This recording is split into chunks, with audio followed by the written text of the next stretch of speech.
4 big cards. Hello and welcome everybody to yet another episode of the Response on Play podcast.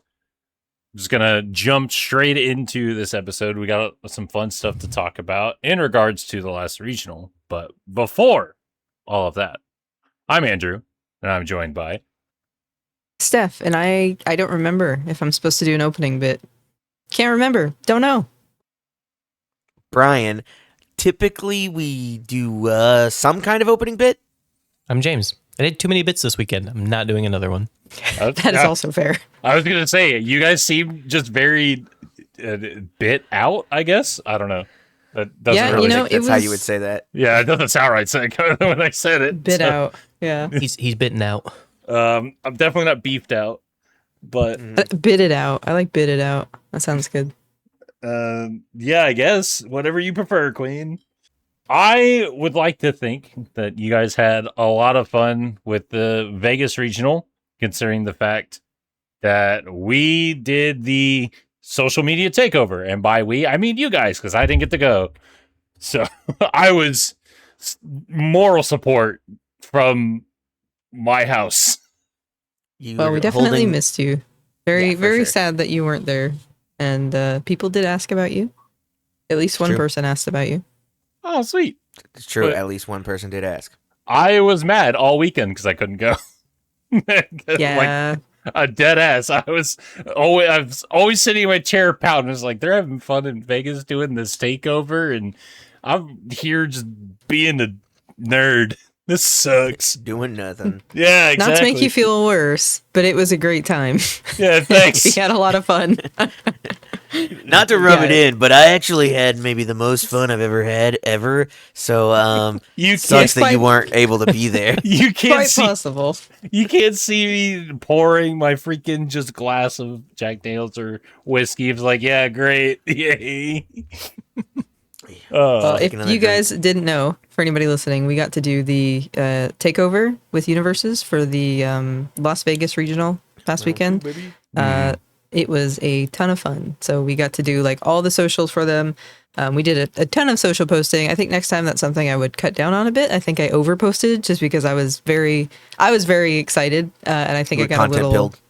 Yeah, I got a little too content filled, and I was posting always a lot. is. So possibly next time I would post less, not just because it was a ton of work, but also because like I think it ended up flooding people. But we did have a really good time. We filmed a ton of shorts like on site and like edited everything on location, and like unfortunately that means we didn't get to do our Top Cuts interviews. So all like 150 of you who watched those interviews are going to be very sad about that. But we did get to have like a very short man on the street style interview with the winner, who was Justin Martin.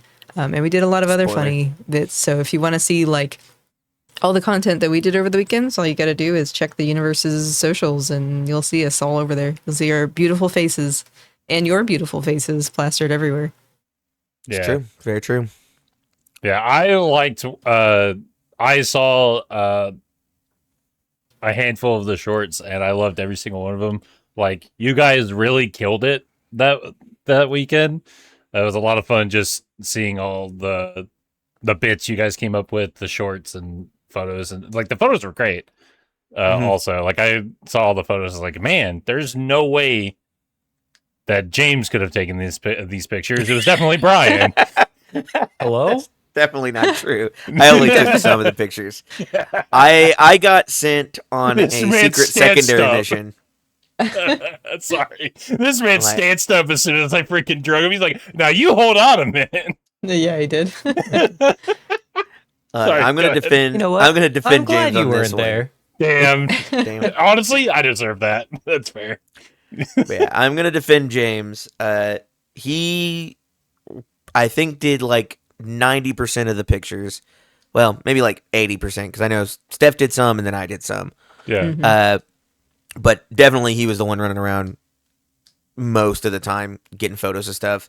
Mm-hmm. I would have probably gotten to do more. I got sent on an ultra super secret mission for Saturday that made me not very helpful for the Well, it was majority of the helpful day. for that specific thing. Yes. And I would say you were instrumental for that specific thing. Unfortunately, we did not do the thing that we were supposed to do after that, which was to film the end of that thing for their vlog that is now never going to happen. So I will supplement that and just tell you guys what happened in this vlog that's never going to come to be. James's birthday is next week, so everybody tell him happy birthday when his birthday. It's this week. Sorry, it's at the end of this week. 2 days after this will be aired. Or So a few everybody days tell after James this. happy birthday. Recently after that. Yeah, When his birthday comes at the end of the week. Put it in sometime. the comments. For sure.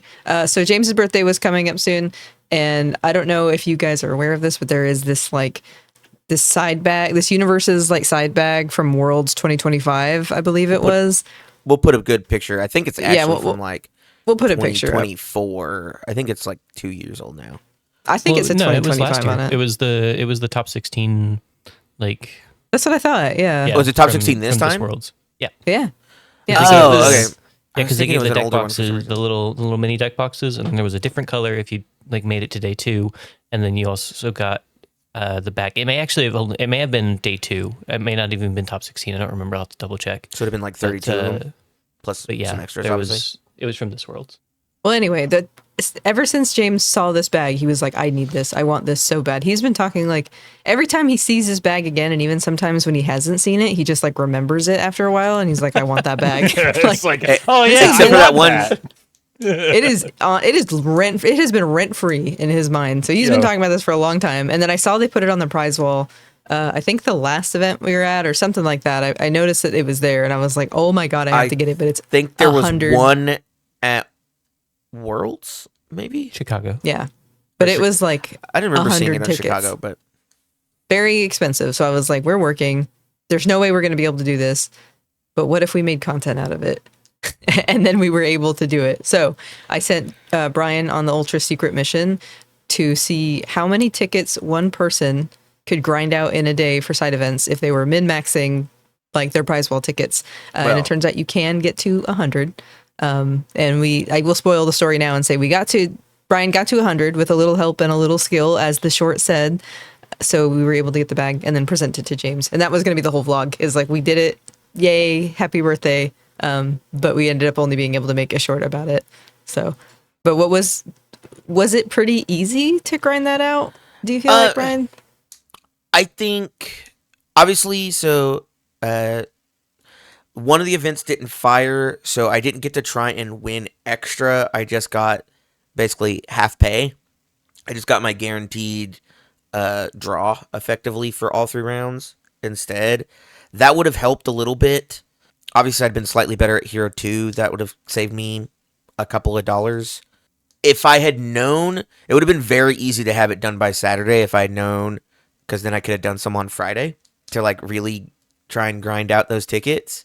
I think going into Dallas, I'm not 100% that I have a deck I love for main event. I might just go and just play side events. I might do basically what I did here, except all 3 days. Well, not all 3 days, because we'll have stuff to do, I'm sure. But just spend all of my free time of Friday, Saturday, and Sunday slamming side events and just seeing exactly how many tickets I could just get. And then I guess spend them. Makes sense.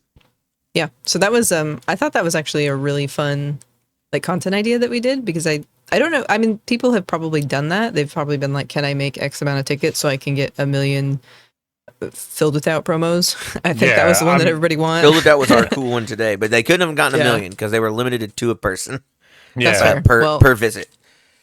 I think that was really, I think that was cool. I think that was a cool content idea, and I'm glad that we saw that through, and I'm glad that James got his bag. And The bag that This- he was saying wasn't that cool right before we and bought it it's for him. super limited. I talked to Levi about the bag before we started doing the grind, because I asked him how many were left. I was like, do you have a decent amount? And he was like, no, there's 3.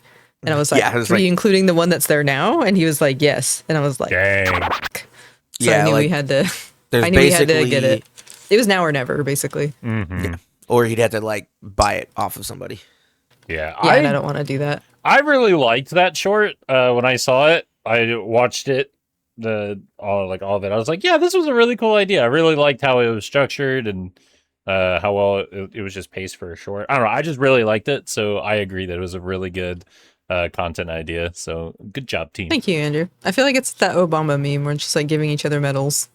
We're like, wow. To be fair, it had to go through a few. It had to go through a few iterations. Yeah, It for that to work. Yeah, we did struggle with that because it started kind of like vlog style, and I was like, this doesn't really work for a short. Why are we doing a vlog as a short? It would It's have been like 5 it's not fast shorts enough. or something. yeah. And then we were gonna do like an actual vlog, but like So then we we were had just so that. tired. Like we'd been doing content all weekend, and it was like we went out to Long days. like really good dumplings, and we walked around the strip, and I was like, this just isn't happening, and I just let it go. I could have reminded everyone, but I was a little devious, and I was like, I don't want to do this. I want to go to bed.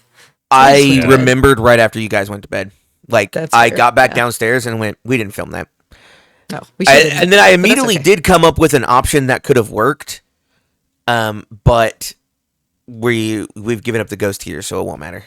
Yeah. I mean, there's that's just kind of how content goes, right? Like we came in armed with a full schedule, like a very detailed full schedule and all these ideas that we were going to do, and we did maybe 30 to 50%. I was gonna say we did about half. I'd say we did half, maybe a little bit more than half, but Which is I'd not- say we. Which is not bad. That's Yeah. typical, right? Like you come Yeah. armed with stuff, but like things change. Like stuff comes up, like things are more topical during the event. Like we had some ideas that I felt like didn't quite land because they weren't as topical, but the things that we did that were topical landed a lot better.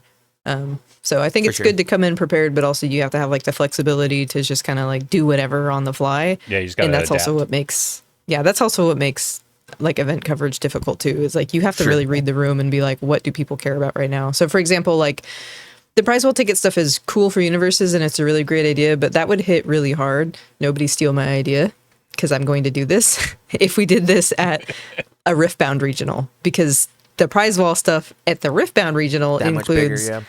metal cards that you can sell for more than a bag would sell for, or more than a Universus promo would sell for, just because the game is a lot more popular. There's a lot more people invested in and collecting Just bigger that. game. So like that kind of thing would hit harder at like a Riftbound regional, whereas I feel like the Universus community is very competitive focused. So like they really want to know what's going on with the game. And I think Riftbound has a little more of like a casual, like they're very competitive too, but I feel like they're more open to like casual stuff. But like for Universes, the competitive focused things tend to like, I think not outperform, but it seems like there's more interest in like the competitive side of it. Yeah, I think with, that's probably true. yeah. With Riftbound, like the community for that game is definitely a lot broader. Yes, and for also sure. like the way the game is just structured, it has a bit more of like a casual element to it. That's how I see it, at least. So like that kind of stuff with like the prize wall and stuff is a bit more interesting for that community. But I agree with you that Universus community, not that they don't care about the prize wall, because people get excited when they see the prize wall prizes, but yeah, like the community is very like competitive pilled and just want to see like what's doing really well, like what's going on with the meta, yada yada yada. Yeah, I think Universus does prize wall stuff very well for like what they can do, right? So they have a lot of really cool like diverse promos, and like every event that I've been to this year, there's been somebody lining up like day one before the doors open to get some kind of promo. Like they put the limit on it at Worlds because the promos were just like selling out so fast. So like people really want these promos. So it's good that there's interest in these cards. I just think that it doesn't have the same appeal as Riftbound for like the money reason, And then I think the other thing they're lacking, which they can't really do anything about because of licensors, is like plushies, cute little commemorative things. Like they have the location specific deck boxes, which are really, really cool. And I'm glad they started doing that. It's just, I know they used to have like My Hero plushies a long time ago at like Nationals when those still existed. But I don't think they can do that kind of stuff because of licensors anymore. Yeah, probably. But it's basically always just been like at least one promo card that has been the sought after one.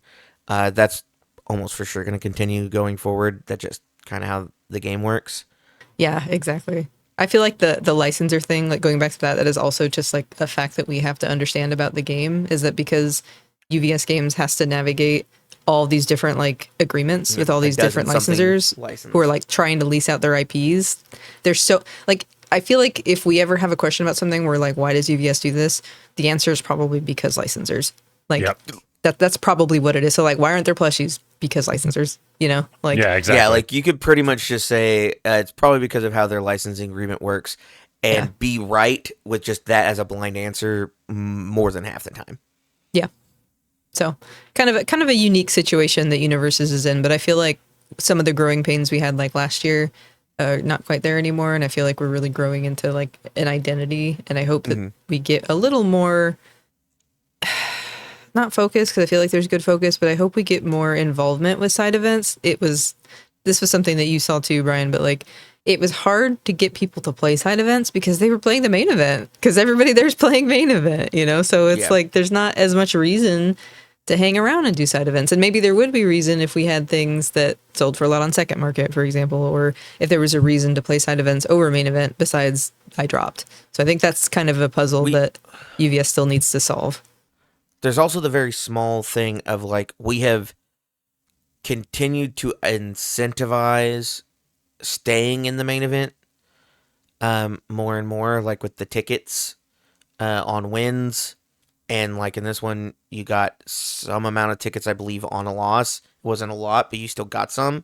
So I think there was just a little bit of, well, do I need to really try to do that? If for the tickets reason, I could just, if I only want like maybe a play set of something and I'm already like a couple tickets off, instead of dropping for the side event to guarantee that, I can just play the rest of the event out and get them and then to buy them on Sunday morning. Yeah, and that's the tightrope walk they're doing right now too, because people complained before that like we're playing main event, we can't get side event tickets. How are we supposed to buy promos? So it's we were like complaining about it. Yeah, so it's like you fix that problem and it kind of like you seal one leak and another one springs open. So it's I don't envy them because I don't have an answer for it. I calls it as I sees it. You locked the door, but you left the window unlocked and wide open. Right. Yeah. Yeah, pretty much. Yeah, for sure. That could be like a hard, like you just said, pretty much like a tightrope to walk where you go too far one way, then no one's going to play side events. If you go too far the other way, people kind of get punished for staying in the main event. So it's kind of hard to find that balance. I do think as far as like the events overall and the prize wall in general, this year has been a slam dunk. All like the Rebel Frontier promos definitely have people participating in events in general to get enough tokens or prize wall tickets to get those promos that are people are seeking after. So I definitely think that they're doing a good job there, and I'm excited to see what they continue to do.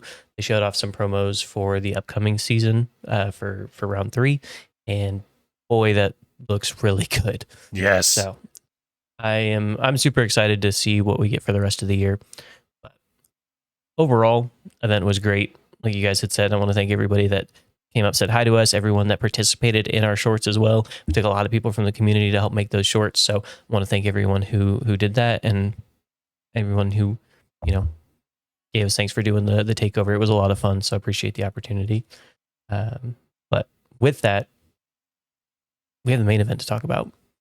That we do.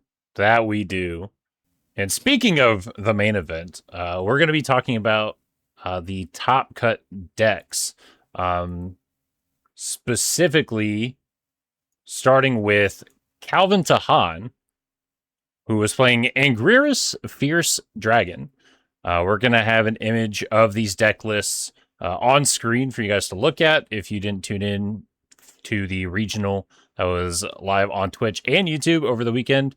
So you'll have the images up on screen for a little bit for you to take a peek at. And I personally wasn't too surprised to see Anguirus show up here, with Tot kind of pretty much just getting taken out back, really, like if we can be real about it. I had a feeling that Anguirus was going to kind of get elevated in a way. Now that Tot's kind of out of the limelight, Anguirus gets time to really show his stuff. But when the set dropped, everyone was high on this character, right? So I just wasn't too surprised with Anguirus showing up here. My only surprise with this list is the non-5 diff ups. Only in so much as that we're running them. I think the choices, like the 2 that were chosen, make sense for the most part. Yeah. Obviously, Acidic Sludge. New addition to very the Church of Sludge. good. Yes. The card is and then dope. Gunflame Flame is, I think, the more interesting of them. Looks more like a tech piece setup, since it just looks like he's running 2 of them. But it's definitely an idea. Well, it doesn't get the static extra bonus stats.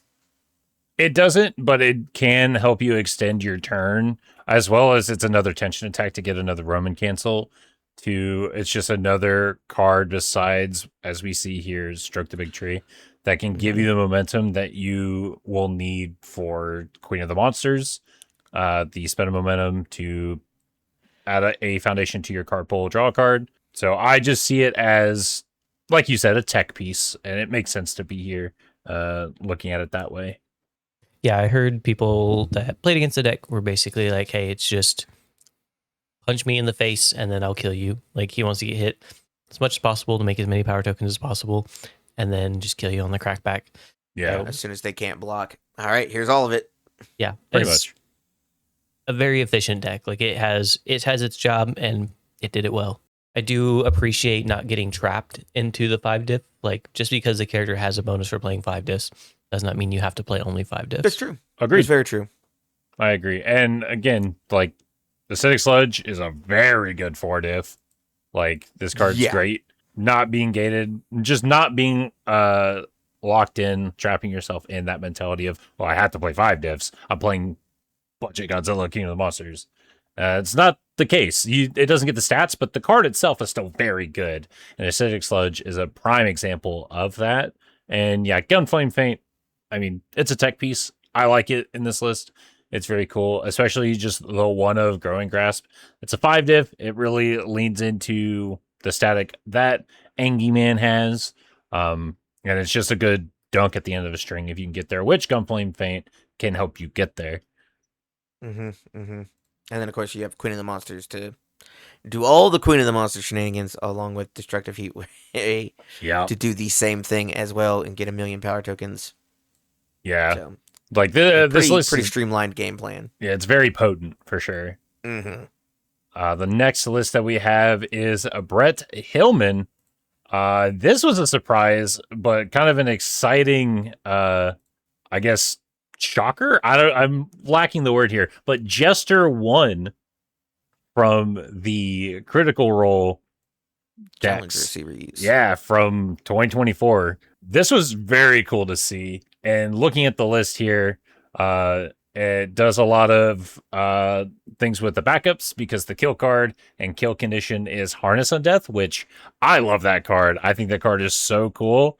So I love seeing that as a strategy for this list, which it is.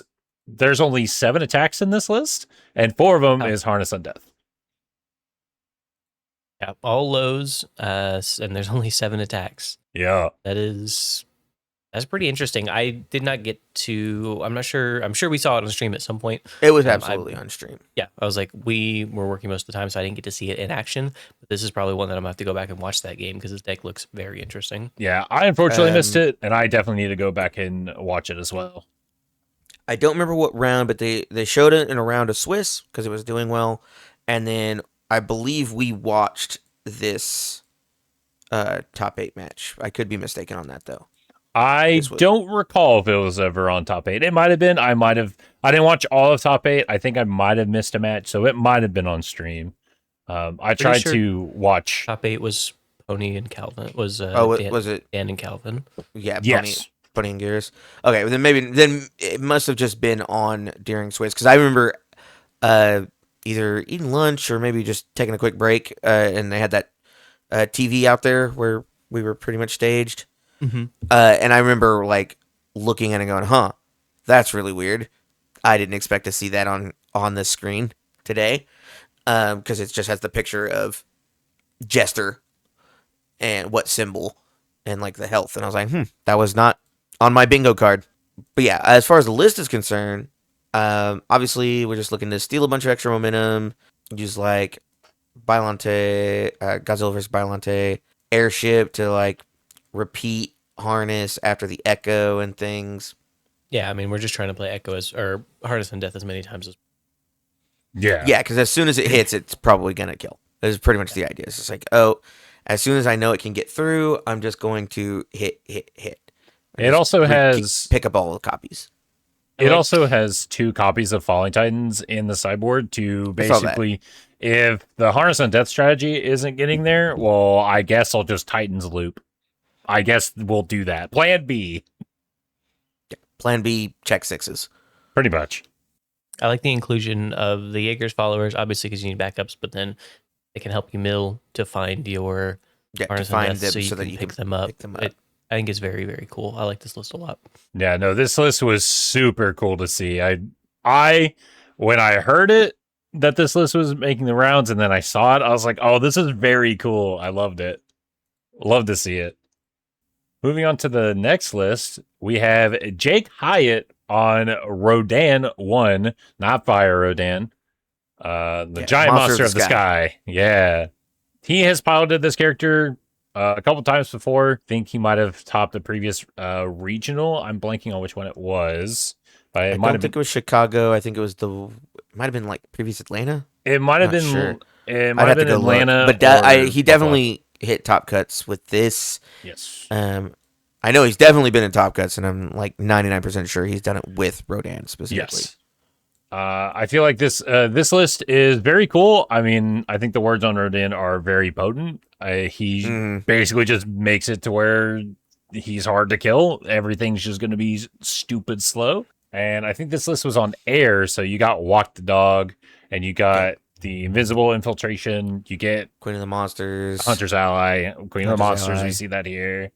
Like, just a lot of setup here. And of course, we see 4 copies of Team Hero 15, the asset from the hero deck from the KOF decks. That card is kind of nuts, so the card's very good. And it's very targetable by Hunter's Ally. Yes. So you get to just build it in, and then Team Hero build anything. says, I'll get to build whatever I want. Yeah. So long as it's a foundation. But no, this list, very potent. Yeah, I'm just looking and like, yeah, I could definitely see what was going on here. This is pretty hardcore. It also clears itself a lot if you're like on the attack lineup with like Pale Rider clearing one for its Echo, and then like it flips, and then you Queen of the Monster, build down Pale Rider, and you just like never really go deep into progressive. Yeah. And 2 copies of Walk the Dog, which normally when I see Walk the Dog, it's 4 copies or bust. Yeah, I think maybe the idea is just like, I'm really just using this as that final little bit. Maybe we're just looking at using like military airship to bring them back so that we always have the option for them. Or maybe we thought we were going to spend our momentum too much to care about the powerful part. So it's really just to draw a card. Yeah. That's fair. Yeah, I've seen the shift in Rodan at least a little bit from void control to a bit more of an air aggro style. So it's interesting to see the character develop as newer cards allow them to do more things. Like you said, the cheating progressive gives a big way to allowing them to be a bit more aggressive, especially in the early game. Yeah, because I can just see an easy line of like, Hunter's Ally, build in my team hero, build in whatever the coolest card that I need is, build in, play Pale Rider, kick Hunter's Ally to play Pale Rider again, play Queen of the Monsters to kick Pale Rider, play Invisible Infiltration to reset a foundation, play a Walk the Dog, murder them. I also think it's really interesting we're running Invade from Space, the action, the all action, where it's enhance, remove, look at the top 3, and put them back in any order, and then get a power token. I guess the idea is it's just another way to use your Rodan effect, maybe so you can try and use it on the opponent's turn as well, and just kind of get it done from both ends and get to always know what you're checking. I'm not sure what the exact play is there, but it seems like that would be pretty useful. Yeah, I mean, I guess it removes itself. It sets your next. You know what you're going to be checking, and then you get a power token as well. So it kind of just like is a good setup piece to make sure that your turn is not going to be interrupted. Yeah, I mean, you already do that with Rodan himself. This copy of Rodan does that, so it's just like another version of that. So I guess that you can do it on like defense if you wanted, or you could just do it, then commit your character after those 3 are done to look some more. I mean, I think it's just to have it as another version, like it's just another copy of your character with the added benefit of being able to give powerful 2 once to a future attack. Yeah, and you can give the extra 2. But moving on to the next list, we have Barlow, guess, also on Rodan. This list looks a little different from Jake Hyatt's list. One thing that I find very interesting to see is Megalomania. So this Rodan list is on Void instead of Air. So no Queen of the Monsters. But you know for sure that if Barlow could run Queen of the Monsters, he would. But I think Void is a 6 symbol, so props. Yeah, I think I'm just looking at it and I'm like, Heat Tackle to stop draws, Megalomania to seal a character. We have Timely Counterattack to Breaker Infinity. Yep. Yeah, this is much closer to the classic control Rodan that we've seen. We've got a lot of control pieces to hit their board, stop them from drawing cards, breaker. I feel like we've resets. gone even We've kinda deeper got into it it now all. that we have like Batter Arrives and things like that too. We're just even more into the Which he is playing 4 of. decide. Yes, he's playing the whole set of them, which I don't blame you. They're not unique. Yeah, 4 exactly. cancels on board is wildly strong. Yeah, it's just a 3-diff better macho. Another thing that there's a similar card here between Jake's list and Barlow's list, and it's Team Hero. And it's 4 copies of Team Hero. What? No way, this card's so good. He has 4 copies. Jake had 4 copies. I will say, We won't have any trends here. surely not. Who else has 4 copies? Sure, that's probably all 8 copies. There was 1 for each person. They just kind of consolidated, right? Well, Surely. you would be wrong. As we go into the next list, we have George Rangel. That's on correct.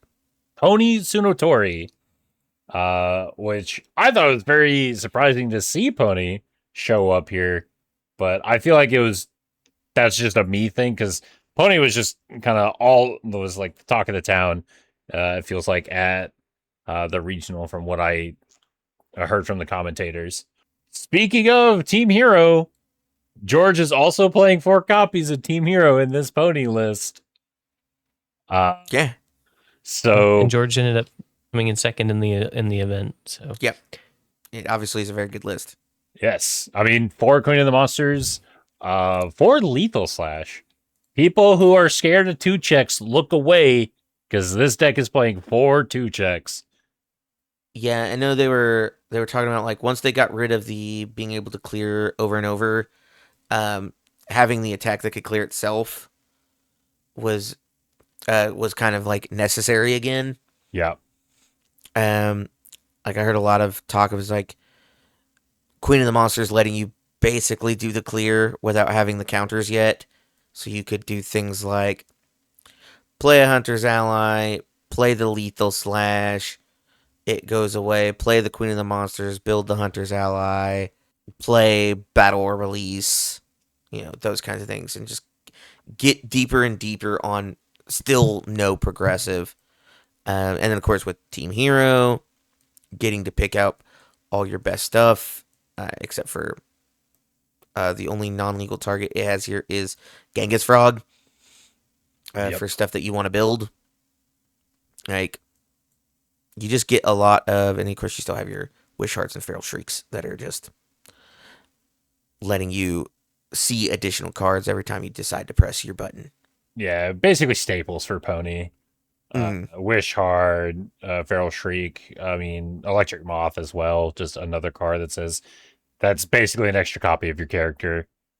Just the reverse. It's Just a better the version. But the reverse. You were right. I was about to correct myself. Just the reverse of your character. Let's say I'm not too surprised to see this. I know there was a lot of talk before the event about Pony being good, especially into like Reiner, because they were able to aggro them out a little early compared to like just put on the damage so early. So there was definitely quite a bit of talk about this character going into the event. So not too surprised to see it do well. I like Yeah, that makes that sense. we kind of see some resurgence of some older characters even after they've been eroded, because usually once characters get eroded, they do not see the light of day anymore. Yeah, I don't know if you guys saw the finals match, if you guys were watching it, but I don't think anyone knows better that they have 2 checks in that deck than George does, because he checked quite a few of them. I think it was like 4. He checked like 4 2s during that match, so all of them, right? Well, Yeah. over was the like match. I think it was Yeah. like 4 or 5 over both games. Yeah. Because he checked a couple in game 1, and then his first, I think it was like his turn 2, if I remember right, his turn 2 of game 2, he checked 2 in a row. The first 2 cards he played with both 2s. Like Yeah. it was I kind of remember was- that. rough. Yeah, Yeah, very that's rough. a cautionary tale of playing 2s. So Tale of two twos. Yeah, exactly. I do not play 2s anymore at all for that reason. When James helps me build decks, he'll be like, "This is a 2 check. Can we keep it?" And I'll say, "No, take that out. Put something else in it. I don't care if it's good." You know what else I say that for? Is he'll be like, "This is a good card. Minetta's on it," and I'll say, "No, take it out." I just, Luckily, Take it you out. basically don't have to worry about that anymore. I just love that. I'm just picturing James walking up to you. It's like, this card has a 2 check. Can I keep it? And you just slap it out of his hands. Like, Yeah. no. Every time he comes groveling up to me with "eat my sticky balls," I was just like, "Get that shit out of my face now. I don't want this card in my I'm deck." not eating those sticky balls. You have No. seconds to get this out of my face, or it's going down your Literally. throat. Literally.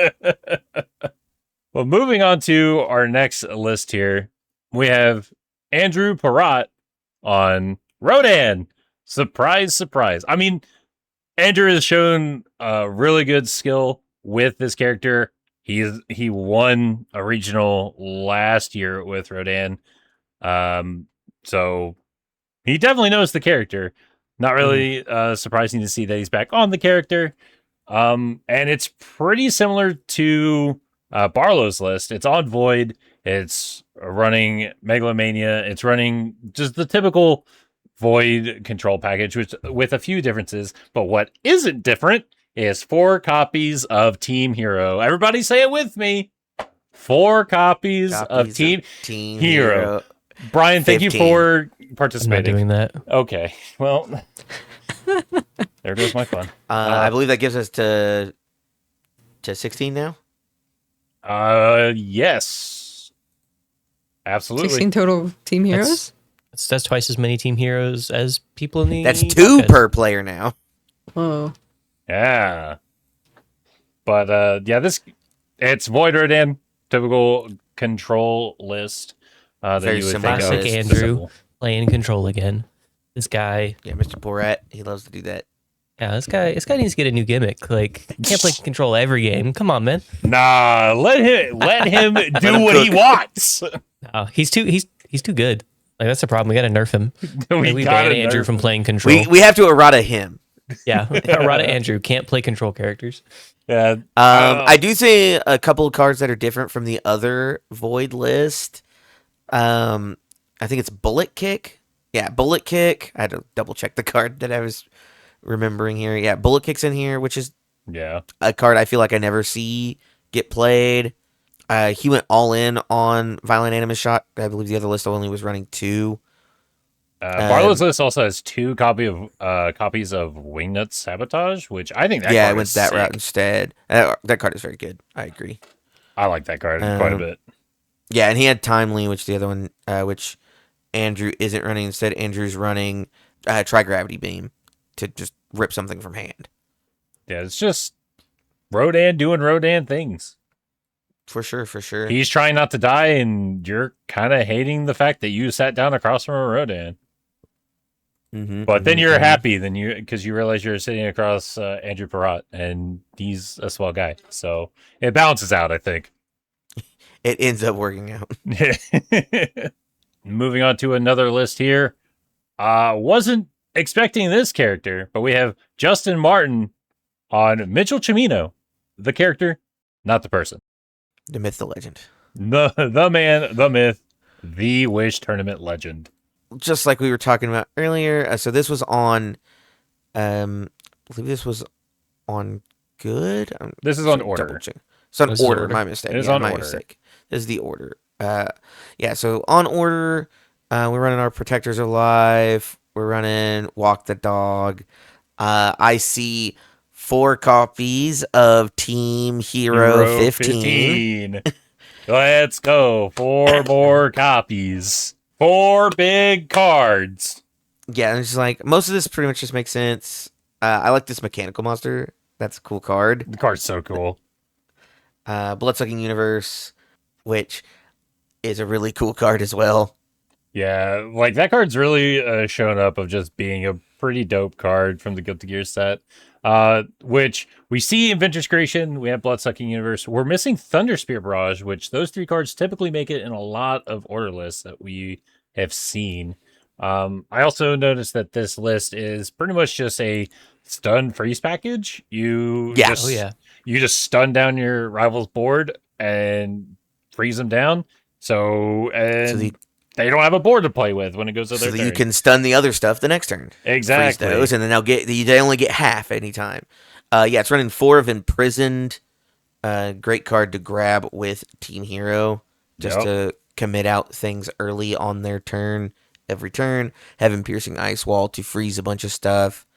That is a staple card for this kind of strategy. A lot of cool ideas. Obviously, Justin won, so this was the best deck in the room of the weekend.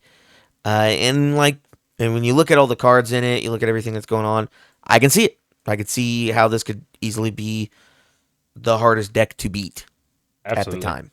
Yeah, it's got a lot of stuff that just makes it very difficult for you to play your game, and it plays its game extremely well.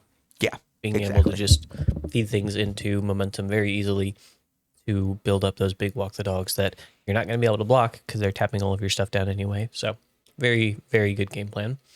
Mm-hmm. Yeah, absolutely. And the last list we have to look at is Daniel Buchanan on Pony. Good old Disaster Dan on Pony Tsunotori. Another Pony list.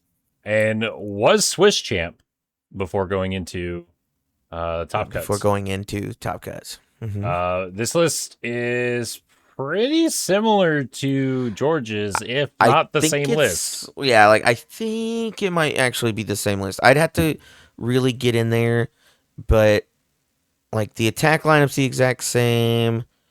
There might be a card difference. Maybe I'm not sure if is it Mother's Embrace? Is that a card that flips? That is what is flip ready is if you clear a card. Yeah, if you've cleared. I don't know if George was running that. He was.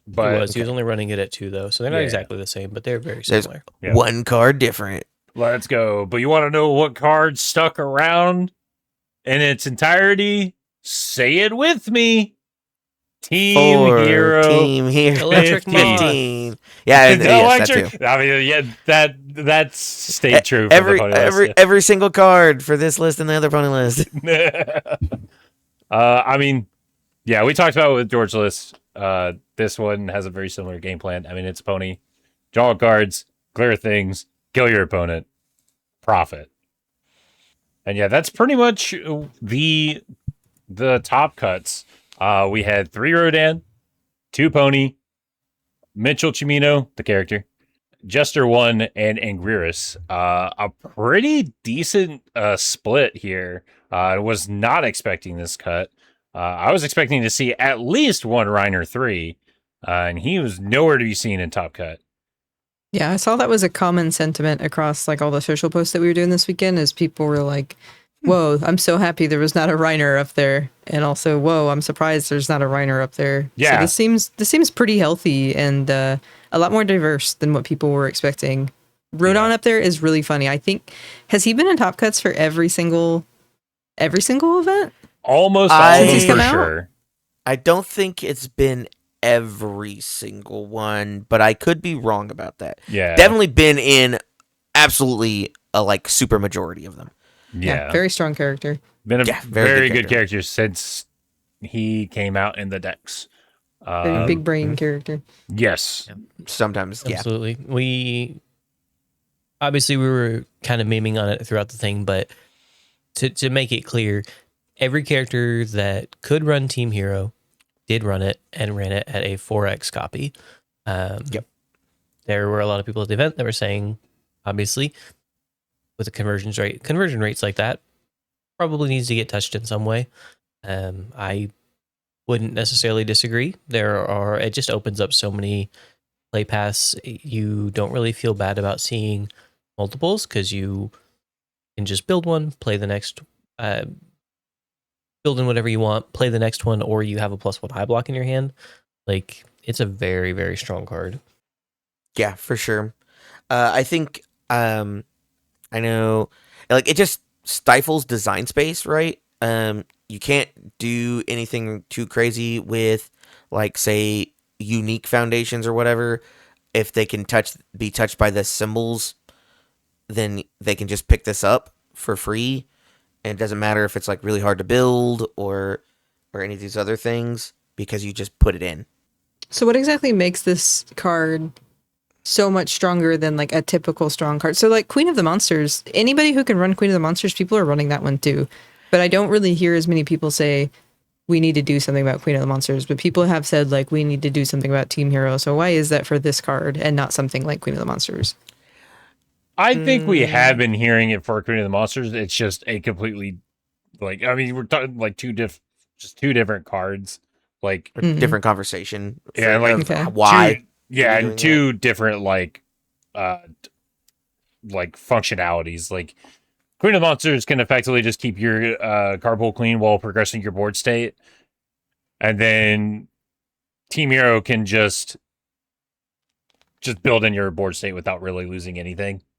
And then you have these cards that can cheat in from drop. So even if you mill it or check it, you have cards like Hunter's Ally that can just bring it in, and then you use it to bring in these harder to build pieces like Imprisoned, like in Justin's list.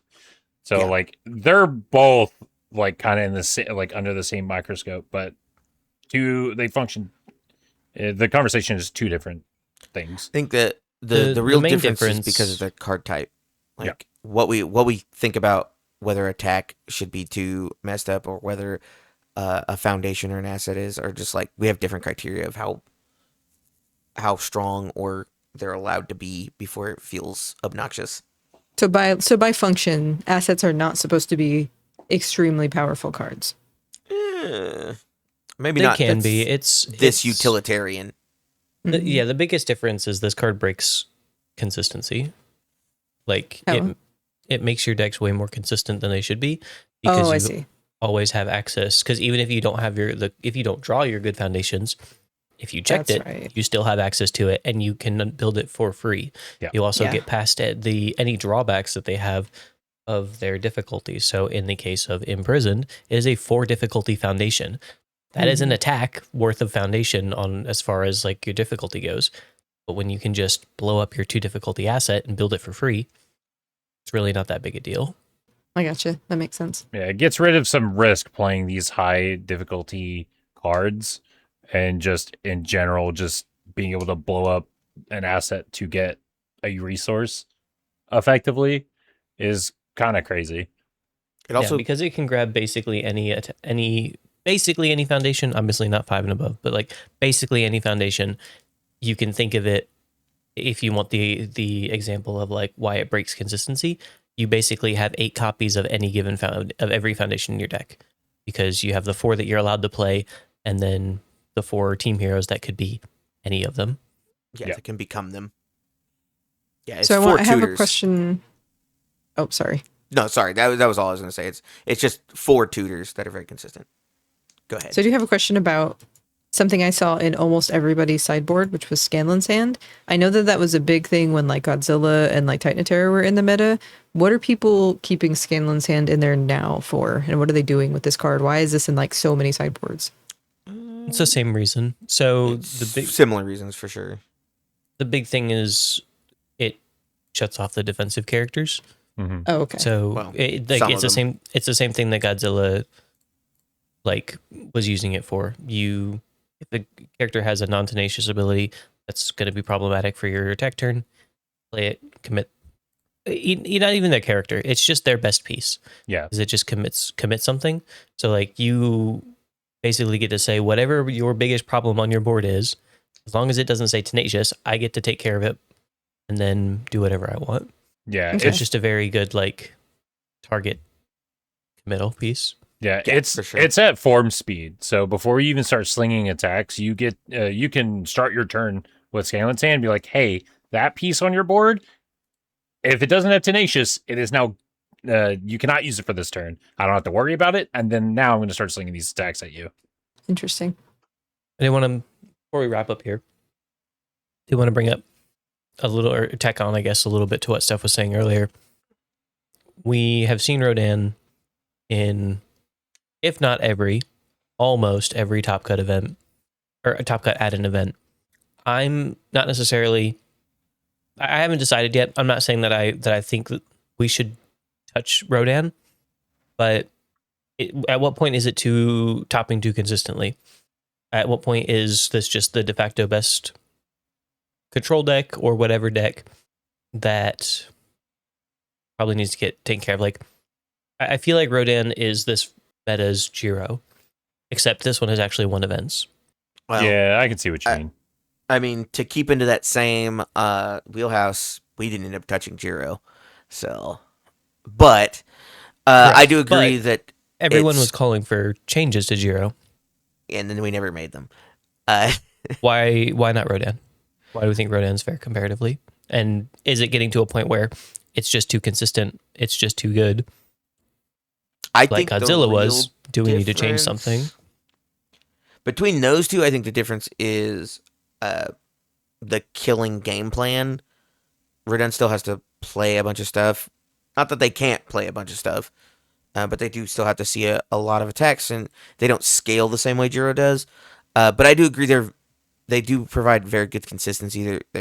They have Jiro's effect on them, right? The look at the top of the deck and rearrange them. Yeah. Mhm. That was her thing. So like I could see it getting touched. I don't know if they will now, but only because like it rotates in less than a year. Sure, but like almost half this event was Rodan. True, about A little. 36-ish%, 3 of 8. Mm-hmm.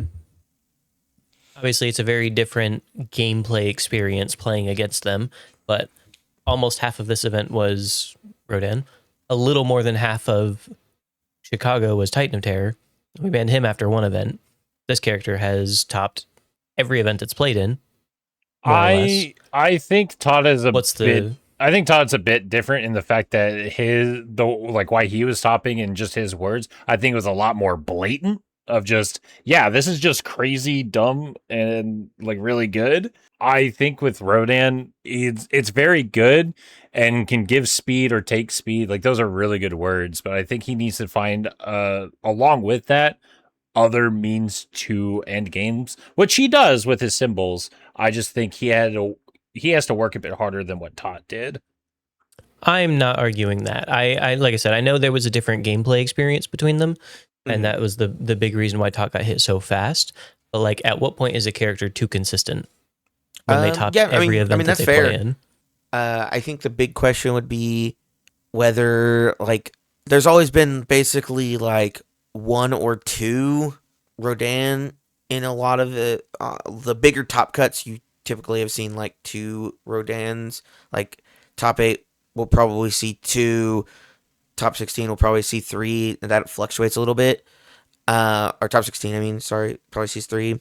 I think when you see, but if you look at that, that's like the same number is topping, and a lot of times they're the same few names topping with them. We weren't gonna go ban Hawks because Ryan Levine was amazing with that character, but he, I think, topped almost every event he was at with it, so it always showed up in the conversation. So like, but I do agree that like it does have a level of power that obviously is being shown because it keeps getting there and then almost getting there, right? It either is winning events completely or getting very close to winning events. It's definitely worth considering whether maybe it's just because it doesn't kill you the same way. You still feel like you're getting to try and answer them, even if it in functionality you might not be. Yeah. No, I can agree with that. And like I said, I don't necessarily believe that it does need to get changed. I'm still kind of on the fence there, but I find it interesting that like we have this character that is very good, does well in every event, but no one really cares about thinking that he's maybe too strong or too good. Yeah. Where you heard it here first, folks. James hates Rodan and everybody who plays them. That's true. Which is weird because he's definitely part of the deck once or twice. That makes sense. I stand by everything that's been said. Well, with all of that, then, I think we're ready to just wrap things up here. From what I can tell, you guys had a lot of fun in Vegas. True. Everyone had fun in Vegas with the regional.